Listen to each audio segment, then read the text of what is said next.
Welcome to the thing. So here's a nice, good quality Detective Pikachu tin. I don't know about you guys, but I really like the way these tins look. I think it's weird that they put these, really weird, bends and curves into them. I think it's a really weird design choice by Nintendo. So, today I'm going to attempt to repair and, modify Nintendo's original design for this lunchbox. But first, of course, we gotta actually know what's in here, right?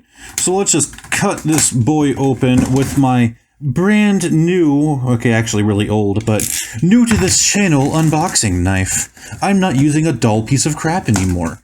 Because I finally decided, hey, let's go into where my tools are and actually grab a good knife. So again, I just don't understand their design choice here. Why would they want it to be shaped like that?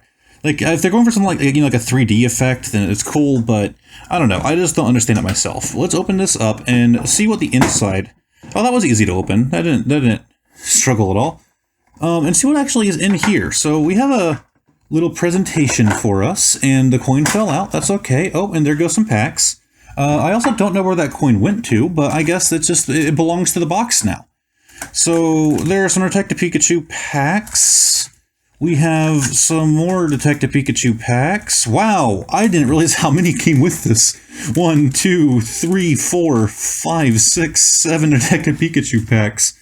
What else in here? Okay, and then there is a Guardians Rising. Okay, that's a little different. And then a Crimson Invasion. So, oh, and there goes that coin. The other one wasn't Alright, so of course their design makes it a little hard to actually take these things out of here. That's part of the reason I don't like it, it makes it really hard to unbox it. So there's that pin that we lost. It is just the Detective Pikachu hat and ears as a really thick pin. I actually like that. It's good quality. And then, of course, we have the Detective Pikachu coin that I have 500 of now and have no need for. But, why not get another? There's a piece of cardboard, my favorite. We have some stickers. Again, they're nice and straight, they're not beat up at all. I kind of like those. And then we have a notepad with the Detective Pikachu thing on the bottom. Now, don't worry, they don't include any backing with this. Normally, you think they would, but instead they just ship it with this thing that you set on the back of it. I don't think it's supposed to be attached. It's a weird design choice. I can't keep up with the sarcasm crap. Yeah, it broke. It's in a beat-up box, whatever. And yes, I am going to be attempting to repair it. Keyword there is attempting, because it's going to fail. We also have something else I want to attempt to repair, and by doing so, I'm going to break it. This is a Pikachu clock. You can tell the time on his little belly there. These were given away at what restaurant again? Wendy's. These are given away at Wendy's. This one no longer functions. The battery inside is dead, but there's no screw holes or anything to get inside of it, which is a problem. It appears to be glued shut, but there could be a better way to open it up. So, I actually have a sealed one here. If this one doesn't work, I am going to literally break this one open and try to figure out a way to open this one without damaging it. If I can see the inside of this, I might have a better way to actually take it apart. Understand, guys, I am actually a technician. I'm used to doing this kind of stuff. And sometimes you need to see a diagram or a blowout image in order to tell how things do come apart. And in this case where it's been glued, it might just require heat treatment to melt the glue, but you can melt the plastic in the process. So I want to see if there is maybe a weak spot anywhere that you can open it up easily and then re-glue it. I'm not sure. So if this one does not work, this one is being sacrificed in the name of science. Oh, side note, when I say I'm a technician, I'm not saying oh, I built my own computer. Well, I did do that, but what I mean is it's what I do for a living. I repair arcade machines. Anyways, we have a Psyduck, Charmander, Bulbasaur, Machamp, and of course a code card. For those of you who don't know, my goal is to actually complete the entire Detective Pikachu set, which isn't that hard to do. I mean, it is, but it's a very achievable goal. But I'm also going for all of the promos, all of the special things that you gotta get for buying certain boxes. I'm trying to get all of them, including the secret rare that was exclusive to Japan. But I am actually missing a couple from the base set still, oddly enough, even though my collection is real. Oh, and there's actually Detective Pikachu. I don't think I have that specific one. Maybe I do. But my collection is pretty close to complete. I am getting there. But I went ahead and bought this tin because surely with these packs, I will be able to finish off the base set and start really going hard on the rest of the promos. I already did a video on this channel where I bought some of the boxes that had promos in them, and I already unboxed that one. So feel free to check that out if you're interested in these cards. Of course, they do always come with regular packs as well. We have a Bulbasaur, Jigglypuff, and a Lokuto in your Yoko card. God, I am descending into madness today. Let's go and open up this Crimson Invasion to kind of break up all of these Detective Pikachu packs we're going through. So there is your code card. This one should have an energy in it, but we're going to play it safe and assume it doesn't. And we'll know when we get to it when we get to the reverse anyways. So we have a Fighting Memory. We have a Hunter Boy. We have a Psychic Memory, Punkaboo, Sandlit, Cubone, Feebas, Shellos. For our reverse, we have a Jigglypuff. And our rare, we have a Starmie, and there was an energy. Well, I mean, I actually do like Starmie. It's one of my favorite water types. I have recently found a love for Starmie. I still can't explain why.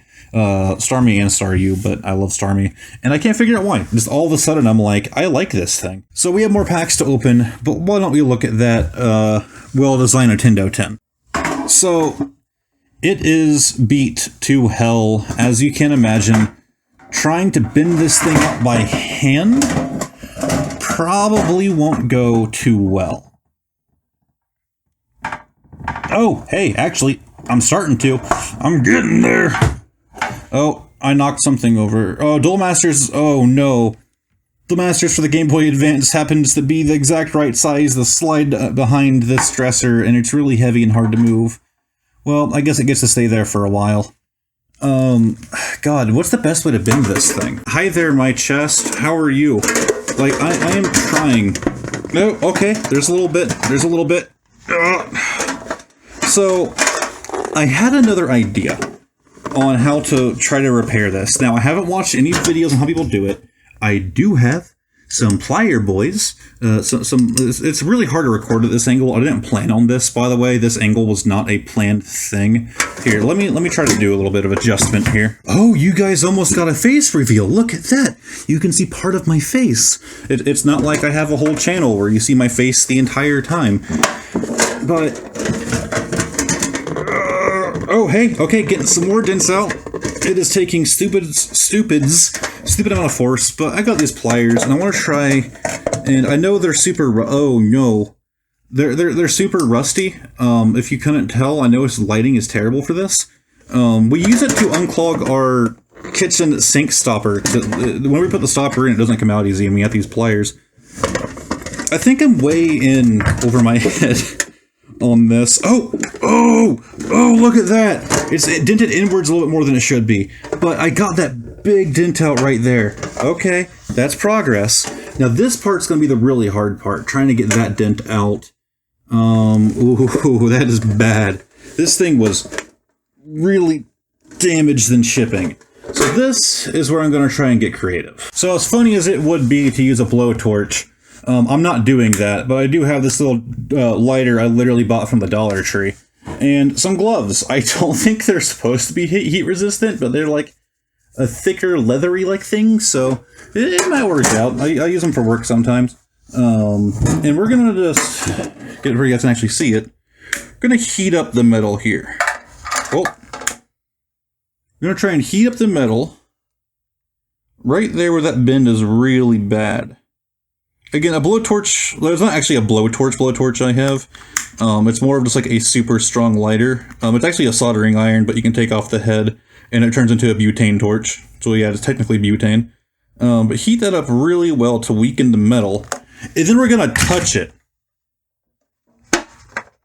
Oh, it's actually getting somewhere. It's really hot. These gloves do not do much to stop that heat. Okay.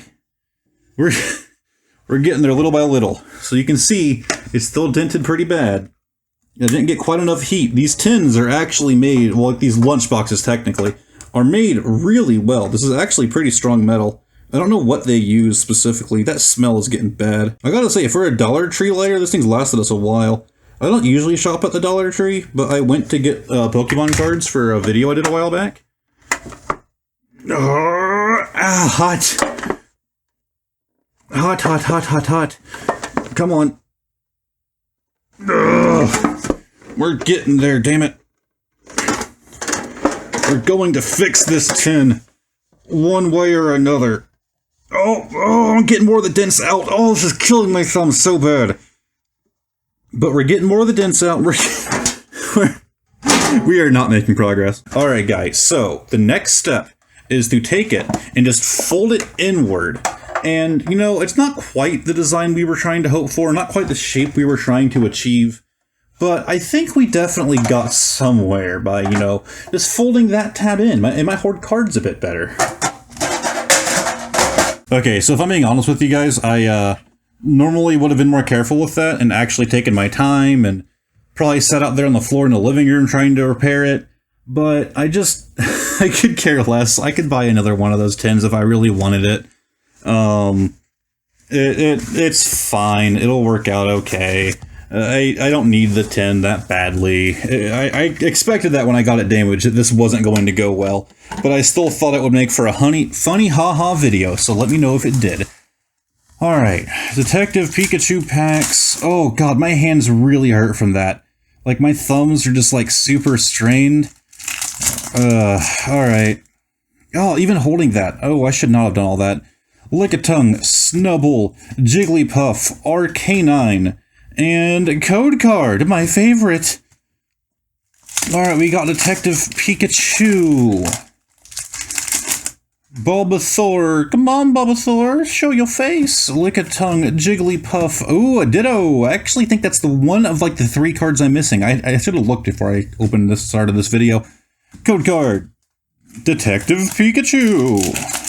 But see, these aren't that special because there's like 18 cards in the set, and like, if you guys buy these, or if you've even watched my other video, you've seen just about all the cards in this set. There's not like some super omega rare card to get. The only secret rare they released for this set was exclusive to Japan. So, I don't know why they did that. I think it would have done well here, but they did. Okay, we still have to do Guardians Rising, but let's dig into this little Pikachu first. So, this actually does come with a card in it as well, but it's not a regular TCG card. It's this, like, I don't know, it's covered in plastic, and it's actually sealed plastic as well. But it's Charizard. You have vital statistics and just like different things about them, the evolution chart down there. There are only 15 different ones, and so this is actually number 2. And then on the back, we have Tyranitar fighting Feraligatr and the Wendy's logo down there. Cool. And of course, we have Clock Pikachu. So this is the new one. And, ooh. Okay, so the buttons aren't doing anything. It appears we have a dead battery on our hands as well, which I expected. But you think there would have been like a pull tab to separate the battery from, you know, the contacts so it wouldn't go bad. But in this case, that does not seem to be a thing. So I guess this one gets to be, you know, well, not this one, the other one gets to be sacrificed. So I have looked into it. There are no screw holes. There's no like popping this thing off like I had thought you would be able to. I looked all over the internet trying to find like if anybody had done a repair guide, and I couldn't find any. So we are about to ruin this guy. So this little clip thing here, just like go on your belt loop or whatever, it gets to get broken first. Because if anywhere is going to be a weak spot, it's going to be either here or the ears. Oh man, that thing is in there. Man, that thing is in there. Oh, come on. Okay, this is proving to be more challenging than we originally thought. So Pikachu, goodbye ear. Oh, okay, well that straight up broke off the plastic. Oh, are the ears connected together? Ugh. Alright, remove that plastic, and it does appear the ears are actually connected. I kind of like that.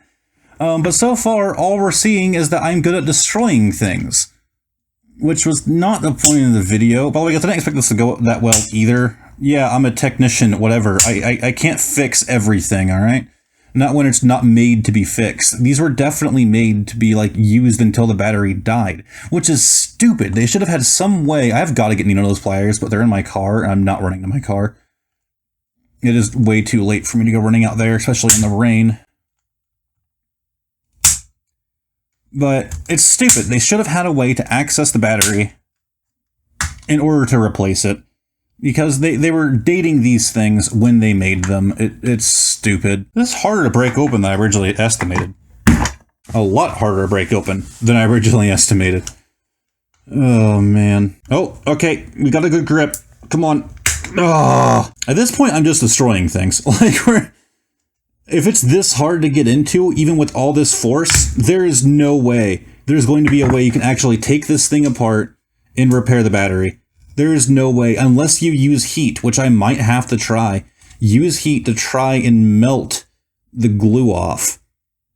But even this, look, it is stuck in there. It's not meant to get pulled out. With all the force I've been putting on this thing, it is not made to be removed. I love how some of you guys like just showed up to see like somebody unbox cards, and instead you showed up to what is possibly my most like insane, like mentally insane videos I've done so far.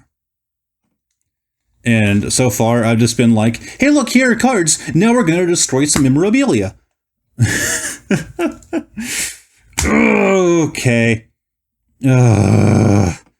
How am I going to get this thing apart? All right, screw it. We're going to stick the knife in there and try to break off that plastic right there. Which is easier said than done. You really shouldn't use a knife for this kind of job, but it's what I'm using it for. Oh, okay, something definitely snapped loose there. I'm not positive exactly what it was. Let's lift, okay, yep, right there. Oh, I broke something off. God knows what that was. I think it was a connector on the inside. Not electronic connector, a plastic piece. Oh, okay, we got some leverage point here. We're making progress, boys. This Pikachu is dead tonight. Let's be honest, it's already dead. Oh, that was the button. Oh, that was your little button that broke off. But let's be honest, this Pikachu's already dead. At this point, we're committing a crime or mutilating the body. I say that like murdering an animal isn't already a crime. Yeah, for those of you who don't know, mutilating dead bodies, even of animals, yeah, that's a crime. People don't seem to realize that. Maybe it's not in every state, but it should be. You can't mutilate a dead body of an animal. That's what makes things a little weird in skulls, because there's a thin line between dissection and mutilation. Oh, come on. Okay, we're about down to the clock, and I'm starting to question if it even is a battery that is removable, or if it's going to be a soldered-on battery. Because God knows Nintendo loved those things. I wonder who actually produced these. Like, obviously they teamed up with Wendy's, but Wendy's, I really doubt had a production line to produce plastic toys, let alone the tiny electronics in them. You think McDonald's does their own stuff? Like, I really doubt it. I'm pretty sure it's all just the people that they team up with. So we're getting to the clock. This is getting to be a giant pain. We can't really get a grip in there anymore. Maybe I should get back to trying to peel with the knife, which is just not a safe way to do things. But, you know, safety comes last, am I right? Come on, agree with me. But I don't even know why I want to get it to work. Like, it's a clock. I have a phone. I don't need this. Like, I get in the back, like, you know, back in the day, it was like, oh, cool, I can tell time whenever I want to now, thanks to my little Pikachu toy that the battery will run out of in less than a year. But, like, oh, here we go. Progress. Slow and steady progress. But I don't like slow and steady. I'm impatient. Good God, this thing is actually, like, structurally sound. I'm about to go get my Dremel, but I really don't want to get out my Dremel. Mostly because I'll have to charge the battery. There's a piece of foam I just pulled off for the little clock part there. Because I never charged my Dremel battery. Also, I assume a lot of this has been out of focus for you guys, but trust me, it's not that entertaining. It's a man destroying a Pikachu clock. My hands are killing me, man. Look at this poor little guy. At least we got his ears. Like, we have Pikachu ears now. So, there is that. But we almost have the clock, man. Like, we are almost there. I really just want to open up that Guardians Rising pack and get this stupid part over with. But, like, why do I want it to work? It's a fucking clock. Like, I already have the fucking toy. Nobody who's buying these things secondhand is expecting them to work. At least I certainly hope not. I hope they don't have any, like, delusions of, oh, hey! And there it is. There's the clock. This is actually the glass that slots on right there to protect it. And oh, look at that. It's just a tiny little battery. I guess that makes sense. L736 button cell. So there's a chance I can go ahead and get this part working, and then just, you know, take this Pikachu and glue it on there. Look at this poor guy. I mean, I mutilated him just to get the clock out at this point. And of course, he got his ears. Okay, and here's the Guardian Risings pack. At this point, do you guys even care? You just watched a man commit crimes. Alright, there's a code card. 1, 2, 3. I assume it has an energy, but just to be safe. Alright, Aeolin, you know what? We're not going to be safe. Electric energy. Aeolin Graveler, Altar of the Sun, Altar of the Moon, right in a row. Aeolin Vulpix, Gothita, Chansey, Petilil, Hoppititil. We have a reverse Aeolin Vulpix, so we got 2 of those in here, and an Abrickupo. Neat. Well, I don't think we got anything, you know, crazy out of any of the packs today, but a lot of crazy things did occur, including my poor little Magikarp falling over. I apologize. But yeah, this guy gets to stay in the condition he's already in. I think after this video, after all the horrors that we have done to that little guy, he deserves to be in future videos. So what do you guys think? Like right there? Yeah, I think all you guys are saying yes. I'm hearing a lot of yeses from the future, because apparently I can tell the future now. But yeah, we'll probably keep him. I might have to rearrange this whole setup now. But if you guys enjoyed me killing a poor Pokemon and destroying a 10, then I guess give the video a like, subscribe, check out the main channel, all that other stupid crap, and hopefully I'll see y'all next time. Goodbye.